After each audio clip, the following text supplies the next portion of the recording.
ক্যাম্পাসের মধ্যে নিরাপত্তা বিষয় নিয়ে আমি চিন্তিত। ক্যাম্পাসে এখনও মনে করেন যে নিষিদ্ধ কিছু ছাত্র সংগঠন এখনও তারা গুপ্ত অবস্থায় আছে, বা অনেকে মনে করেন এখন হলে অবস্থান, আমি যেহেতু হলে থাকি, হলে এখন অনেকে অবস্থান আছে, অনেকে শেল্টারেও আছে।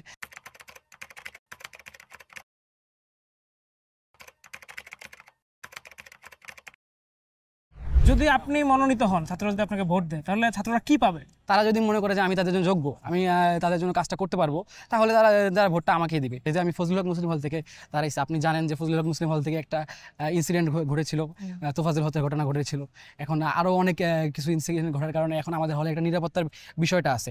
নিরাপত্তার এই জন্য আমি চাচ্ছি যে যদি আমি ভিভি হিসাবে শিক্ষার্থী আমাকে মনোনীত করে, তাহলে আমি ক্যাম্পাসের মধ্যে ক্যাম্পাসে যে আবাসিক শিক্ষার্থী এবং হল প্রশাসন এর মাধ্যমে একটা টিম গঠন করব। ক্যাম্পাসের মধ্যে নিরাপত্তা বিষয় নিয়ে আমি চিন্তিত।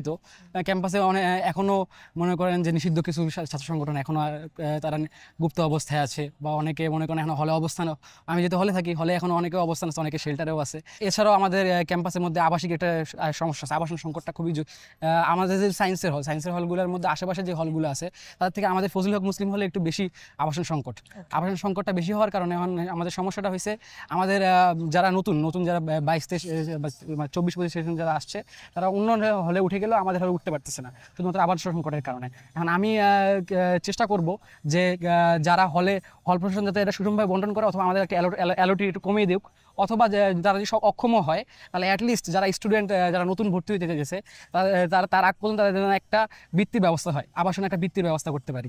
আবাসন বৃত্তির ব্যবস্থা করে অ্যাটলিস্ট তারা ঢাকা শহরে নতুন আসছে, তখন অ্যাটলিস্ট তাদের থাকার কোনো সমস্যাটা তাতে পড়তে হবে না, এটা একটা বিষয়। আর আমাদের ক্যাম্পাসে যারা খাবারের একটা সমস্যা আছে, হলে একটু খাবারের সমস্যা আছে, হলের খাবারের জন্য আমাদের হলে একটা ভর্তুকি দেওয়া প্রয়োজন, প্রশাসন থেকে একটা ভর্তুকির প্রয়োজন। আর তাছাড়াও স্টুডেন্টের মন্তব্য দরকার, স্টুডেন্টরা আসলে মন্তব্যটা সবসময় হলের প্রশাসনের কাছে পৌঁছতে পারতেছে না। এই জন্য আমার চিন্তা ভাবনা আছে যে একটা অ্যাপ, আমরা একটা হল ভিত্তিক একটা অ্যাপ ডেভেলপমেন্ট করব, যে অ্যাপ ডেভেলপমেন্টের মাধ্যমে আসলে হলের স্টুডেন্টরা রেজিস্ট্রেশন করতে পারবে, রেজিস্ট্রেশন করে তাদের যে খাবারের যে মন্তব্য, তারা খাবারটা কীভাবে খাবে, তাদের খাবারের কোনো সমস্যা বা তাদের দামের কোনো সমস্যা আছে কিনা, সবগুলো তারা এখানে বলতে পারে। সেই বিষয় নিয়ে আমাদের কাজ করার বিষয় আছে। আর আরেকটা সমস্যা আমরা হলে দেখতে পারি যে আমার ক্যাম্পাসে আসে কিন্তু পড়াশোনা করতে একাডেমিকভাবে এক্সেলেন্সি কাজ করতে, কিন্তু সায়েন্স ফ্যাকাল্টি স্টুডেন্টরা সাধারণত এটাই করে।